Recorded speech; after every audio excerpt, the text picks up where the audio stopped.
sebagai guru BK, saya perhatikan sudah banyak hal yang ibu lakukan. Bagaimana ibu? Kira-kira ada sesuatu?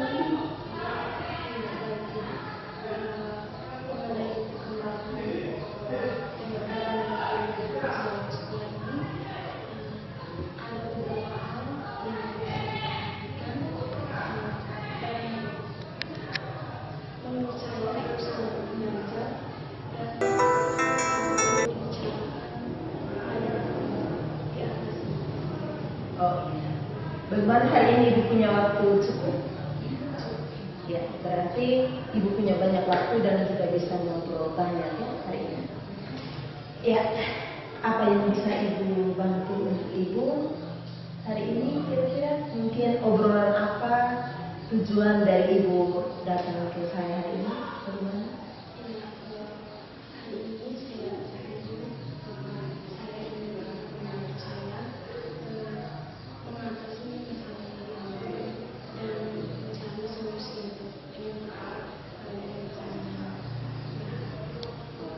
Ada lagi? Baik, coba ibu ceritakan ke saya kira-kira apa masalahnya ibu sampai ibu datang ke saya.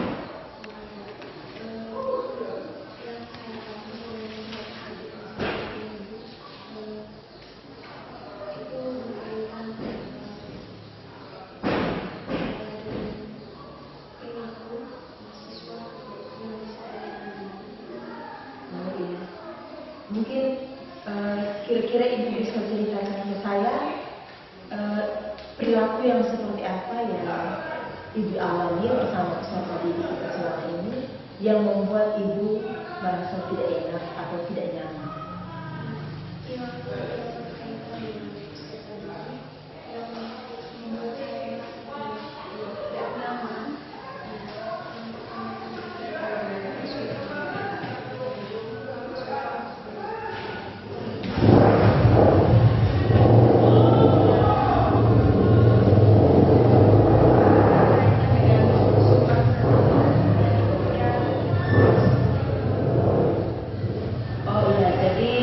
Merasa tidak nyaman berkaitan dengan sopan santun dari anak-anak kita dan juga berkaitan dengan etika ya, yang terjadi di sekolah kita. Sebagai guru BK, bisa ibu ceritakan ke saya bagaimana kira-kira perilaku anak-anak kita selama ibu amati sebagai guru BK? Yang saya amati belakangan ini berkaitan dengan sikap sopan santun siswa. Ada menurut saya ada banyak hal yang perlu diperbaiki berkaitan dengan sopan santun. Yang pertama itu berkaitan dengan membersalam ketika datang ke sekolah. Yang kedua, sopan santun ketika berkomunikasi dengan orang lain, dengan teman. Sopan santun ketika masuk ke ruang guru dan keluar ruang makan.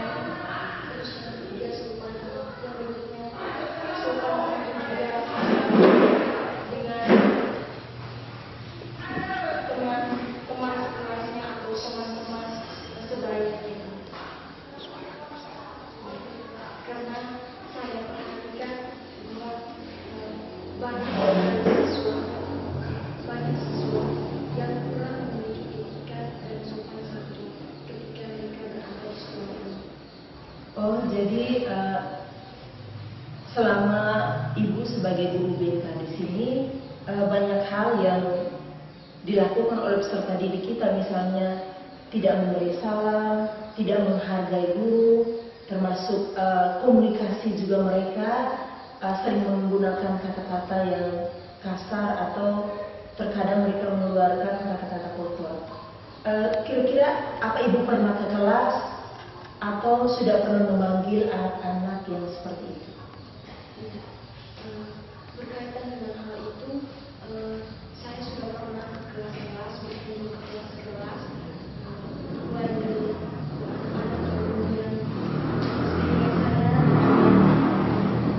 kelas lain sampai kelas 10 dan 11 itu saya sudah pernah berkunjung di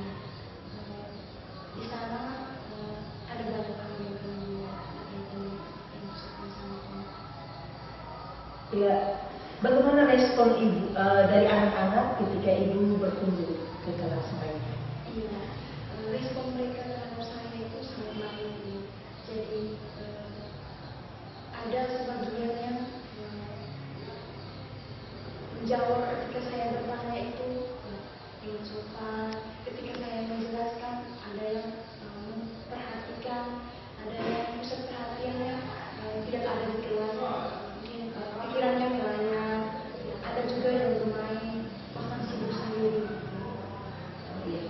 Jadi baik, sebelum ibu ke kelas, itu kira-kira apa yang ibu persiapkan sebagai guru BK kan? Bagaimana sebelum masuk kelas, misalnya menemukan masalah seperti tadi yang anak-anak kurang sopan dalam hal soal beretika segala macam itu, kira-kira ibu sebelum masuk ke kelas mereka itu rencana apa yang ibu buat untuk menyampaikannya di kelas bersama anak? Oh iya, yang saya Pelajaran yang menghormati keempat anak. Yang langkah pertama yang saya buat itu ya ketika mereka datang pagi, saya selalu memperhatikan mereka. Ya, ketika mereka datang dari rumah dan masuk ke gerbang sekolah ini, ya, saya memperhatikan etika, sopan santun, salam dan semua mereka ketika mereka masuk di sekolah ini. Ya, mereka bertemu dengan orang-orang di dalam sekolah, bagaimana respon mereka baik terhadap guru, para pegawai dan teman-teman mereka. Ya. Setelah itu saya masuk ke kelas juga. Ada anak-anak yang meresponnya secara bagus dalam hal ini berkaitan dengan tegur sapa ketika saya masuk, dan juga kebiasaan berdiri ketika guru masuk. Ya, ada anak-anak yang berdiri, ada anak-anak yang tidak berdiri. Ya, itu saya berpikir bahwa itu juga salah satu bagian dari sopan santun dan salam ketika guru masuk. Ya, ketika saya masuk, saya melihat kalau ada anak-anak yang berdiri dan ada anak-anak yang tidak berdiri dan tidak memberi salam, itu saya menyuruh mereka untuk berdiri lagi. Ya, semuanya berdiri dan memberi salam lagi.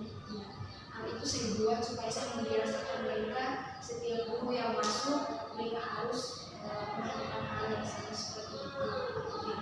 Ketika saya menyuruh mereka untuk berdiri kembali dan memberikan salam sapaan ulang, itu ada anak-anak yang responnya bagus, memberikan salam ulang secara baik. Ada anak-anak juga yang ya mungkin karena malas-malasan atau apa, mereka berdiri tapi mereka tidak memberikan salam.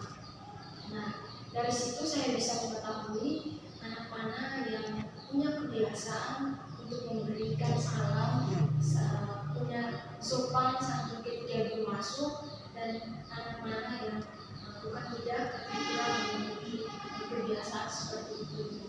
Ya. Jadi saya selalu menerapkan mereka hal ini juga di awal pelajaran dan di akhir.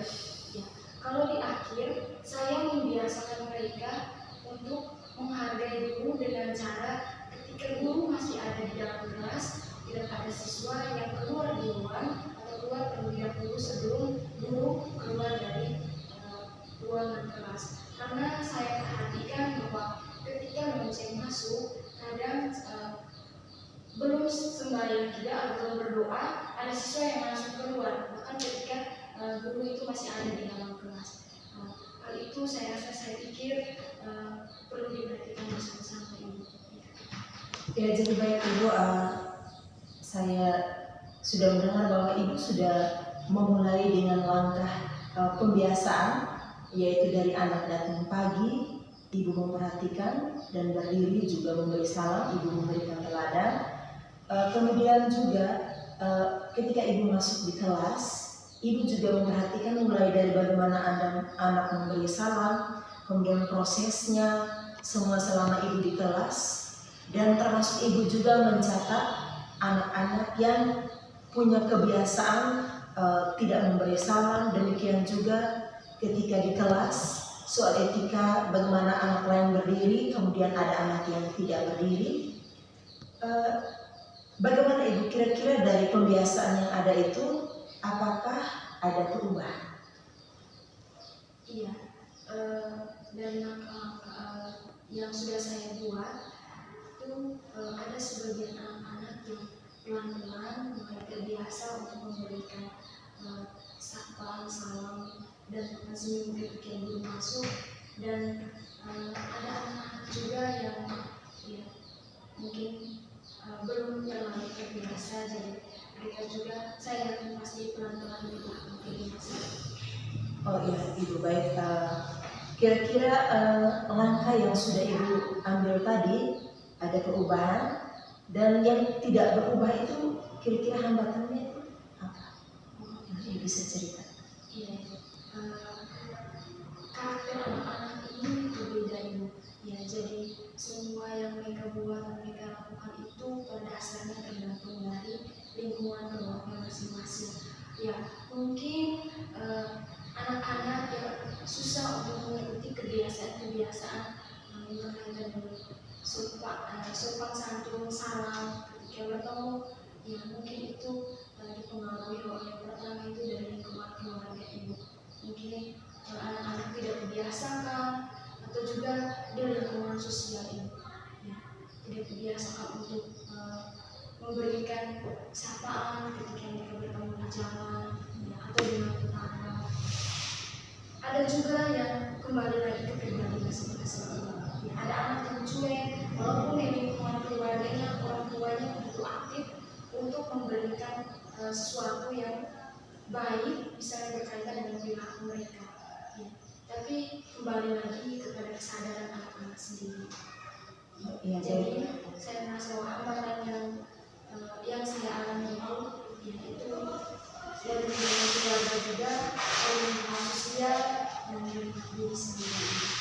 Oh iya, jadi itu hambatannya yang pertama dari keluarga, kemudian sosial masyarakat, dan juga ego juga dari dalam diri anak sendiri.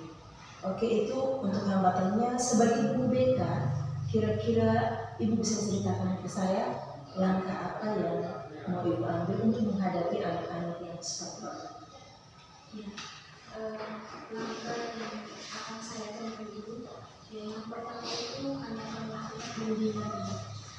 Dalam lingkungan konseling itu ada beberapa bidang pelayanan yang akan kami lakukan untuk membantu mengatasi permasalahan yang dialami oleh anak. Yang pertama itu saya lihat bahwa ini harus segera diatasi dan kemudian kami akan melakukan yang pertama itu konseling individual. Saya akan memanggil dan bertanya kira-kira sampai terjadi demikian mungkin ada masalah lain. Ya. Yang berikutnya juga kami akan melakukan bimbingan kelompok berkaitan mungkin dengan tema yang berkaitan dengan etika sopan santun di lingkungan sekolah ataupun di lingkungan masyarakat. Dan itu juga kami akan melakukan konseling kelompok. Mungkin berkaitan dengan sikap sopan santun itu ada masalah-masalah yang membuat mereka demikian. Ya, mungkin mereka punya hubungan yang tidak baik, sehingga mereka orang yang mana dulu yang harus saya tegur dan orang yang mana dulu tidak bisa saya tegur. Ya. Jadi itu ada beberapa langkah yang akan dibuat. Oh ya, Ibu bagus sekali. Mulai dari konseling individu, bimbingan kelompok, dan juga konseling kelompok. Berkaitan dengan konseling individu, apa Ibu sudah mencoba untuk mengunjungi rumah atau sudah langsung memanggil anak yang bersangkutan? Untuk sementara itu saya sudah punya rencana dan saya sudah punya program. Karena dalam bimbingan konseling itu ada program visit atau kunjungan rumah. Tapi karena situasi kita masih ada COVID-19, jadi untuk sementara kunjungan rumah saya batasi dulu. Dan untuk memanggil anak tersebut dan berbicara face to face, ya empat mata, melakukan konseling individual itu sudah saya lakukan beberapa kali. Ya. Oh iya, baik Ibu. Untuk yang kunjungan rumah itu memang Ibu sudah program, tetapi karena masa pandemi maka itu belum dilaksanakan. Kira-kira dari 3 langkah yang Ibu sampaikan tadi itu, langkah mana yang menjadi prioritas utama Ibu? Langkah yang paling menjadi prioritas utama itu adalah yang pertama bimbingan kelompok. Ada 2 Ibu, bimbingan kelompok dan konseling individual. Ya, oke, jadi saya kira bagus sekali yang 2 langkah itu, bimbingan kelompok dan juga konseling individu. Coba Ibu ceritakan ke saya, kira-kira apa yang Ibu lakukan dalam konseling individu dan apa yang Ibu akan lakukan pada bimbingan kelompok. Kalau dalam konseling individu atau konseling individual itu ada batasan-batasannya. Ya, jadi dalam konseling individual itu ada juga asas-asasnya, prinsipnya. Ya, jadi sebagai seorang konselor, ketika yang paling utama adalah kita harus menerima siswa. Ya, ketika siswa datang kita terima dengan segala kekurangan dan kelebihannya. Ya, ada suatu mereka mau ceritakan ke kita, ke konselornya. Pada intinya konselor juga harus terbuka dengan si konselor, si siswa yang bermasalah. Ya, jadi ketika kami melakukan konseling individual, itu yang paling utama dan paling pertama itu kami baik konseling maupun konselor itu kami selalu berpegang teguh pada asas. Ya, salah satunya asas kerahasiaan. Jadi segala sesuatu yang diceritakan ketika beranjak dari tempat duduk yang ditempati selama melakukan konseling, ya, sesuatu yang didengar, didapatkan itu tidak boleh diceritakan kepada orang lain. Ya. Kalau yang dalam konseling, dalam bimbingan kelompok, itu juga demikian, tetapi di situ lebih ditekankan bagaimana siswa aktif berdiskusi, ya, menghargai pendapat teman ketika teman berbicara, bagaimana etika dan sopan santun. Ya. Kadang di akhir bimbingan kelompok kami juga sering melakukan teknik yang namanya bermain peran, gitu. Jadi ketika kami harus bimbingan kelompok yang berkaitan dengan hal sopan santun, kami langsung bermain peran. Misalnya ada si A ini mau bertamu ke rumah temannya atau bertamu ke rumah tante atau omnya. Bagaimana etika yang dia ketika bertemu dengan om dan tantenya. Begitu pula dengan ada yang berperan sebagai anak sekolah ketika dia datang, apa yang dia lakukan ketika dia bagaimana juga ketika dia masuk ke ruang misalnya ada bapak dan ibu guru, apa yang harus dia lakukan pertama kali ketika dia masuk. Jadi kadang tapi yang pastinya di akhir kegiatan bimbingan kelompok kami selalu melakukan kegiatan seperti itu supaya saya membiasakan mereka mungkin dengan cara seperti itu mereka terbiasa. Oh ya, luar biasa sekali ya. Ada 2 langkah yang menjadi prioritas, mulai dari konseling individu, bagaimana asas kerahasiaan itu sangat dipegang oleh Ibu. Saya yakin anak-anak pasti dengan jujur mengatakan semua yang mereka hadapi. Kemudian yang menarik tadi juga bimbingan kelompok tadi itu bagaimana mereka bermain peran, ya. Saya rasa itu ide yang sangat bagus Ibu, karena anak kita itu menyukai hal seperti itu. Anak-anak zaman sekarang kalau soal bermain peran segala macam itu sesuai dengan karakternya mereka sekarang.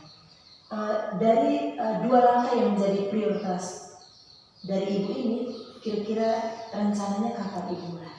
Iya, saya berencana untuk memulai kegiatan ini setelah ujian dan masuk liburan. Ya, masuk liburan pasti program yang sudah dibuat atau segala sesuatu yang sudah direncanakan pasti akan dilaksanakan. Oh iya, berarti setelah liburan ini Ibu sudah mulai melakukan 2 langkah prioritas itu. Kira-kira ukuran keberhasilan Ibu untuk kedua langkah itu apa? Iya, tadi sudah saya ngomong. Kita melihat bagaimana perkembangannya ke depan berkaitan dengan sikap sopan santun anak, yang paling utama kemudiannya dan yang paling penting juga adalah ketika berada di lingkungan sekolah. Oh iya, Ibu luar biasa sekali ya. Mungkin itu saya rasa kedepannya akan sangat bagus kalau semua strategi yang Ibu sudah sampaikan tadi itu dilakukan secara baik. Mungkin Ibu bisa sampaikan lagi komitmen Ibu untuk langkah yang Ibu sampaikan tadi, 2 langkah itu kira-kira apa komitmen dari Ibu? Untuk saya pribadi, komitmen saya bahwa segala sesuatu yang saya buat dan rencanakan pasti saya bisa lakukan dan pasti ada perubahan. Itu komitmen saya. Oke, itu komitmen yang sangat baik sekali dari Ibu. Mungkin Ibu bisa sampaikan kira-kira siapa yang Ibu mau minta bantuan untuk bisa melakukan 2 langkah prioritas itu, sehingga hambatan tadi yang Ibu ceritakan itu, semua strategi yang Ibu sampaikan itu bisa berjalan dengan baik. Untuk pihak-pihak yang saya pikir akan mendukung segala sesuatu yang sudah direncanakan terkait dengan pembiasaan etika dan sopan santun itu, yang pertama dan yang paling utama adalah seluruh warga sekolah, mulai dari kepala sekolah, para guru, pegawai, dan seluruh karyawan sekolah, ya, dan anak-anak siswa-siswi sekalian. Ya, kalau untuk para guru, ya, kadang ketika anak-anak memberi salam, ada yang menjawab, ada yang tidak. Nah, itu yang menjadi anak-anak malas. Jadi saya berharap kerjasama dan karakter itu menjadi sangat penting. Ya, di seluruh warga sekolah itu sangat penting untuk mendukung pembiasaan etika sopan santun yang akan membawakan sebuah perubahan. Ya, jadi baik, saran dari apa yang disampaikan Ibu tadi bahwa semua yang ada di sekolah ini akan ikut membantu. Tetapi kira-kira menurut Ibu salah satu orang yang secara khusus bisa membantu Ibu lebih baik lagi, yang bisa mengatasi masalah anak-anak berdasarkan 2 langkah yang sudah disampaikan tadi. Kira-kira siapa? Kalau menurut saya Ibu yang paling penting adalah guru. Karena kenapa guru? Karena setiap hari guru berinteraksi dengan siswa di dalam kelas. Iya, pembiasaan dimulai dari guru. Ketika siswa menyampaikan salam, senyum, ya guru juga harus membalas. Ya, karena kadang-kadang ada yang tidak membalas, ada yang membalas. Nah, dari situ siswa akan melihat kalau saya menegur ibu ini dan Pak ini, saya diberi balasan senyuman atau salaman, berarti saya senang, akan kedepannya saya pasti akan seperti itu. Tapi kalau mungkin para guru tidak menjawab, hanya sekedar lewat saja begitu,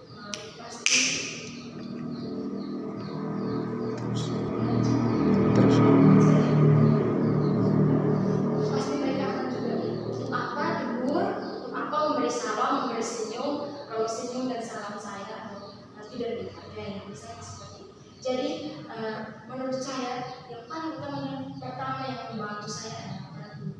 Oh iya Ibu, baik. Jadi para guru kemudian wali kelas itu sangat dibutuhkan dalam membangun kolaborasi sehingga bisa berhasil sesuai dengan masalah yang Ibu hadapi. Saya yakin ketika pembiasaan itu mulai dari para guru, maka para peserta didik akan mengikutinya. Ya, walaupun mungkin di sana sini masih ada 1-2 orang, tetapi untuk mengatasi yang 1-2 orang itu lebih mudah daripada yang banyak.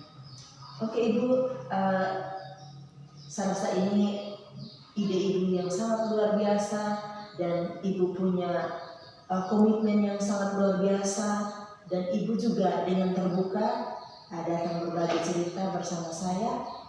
Setelah Ibu menceritakan ini, kira-kira bagaimana perasaan Ibu sekarang?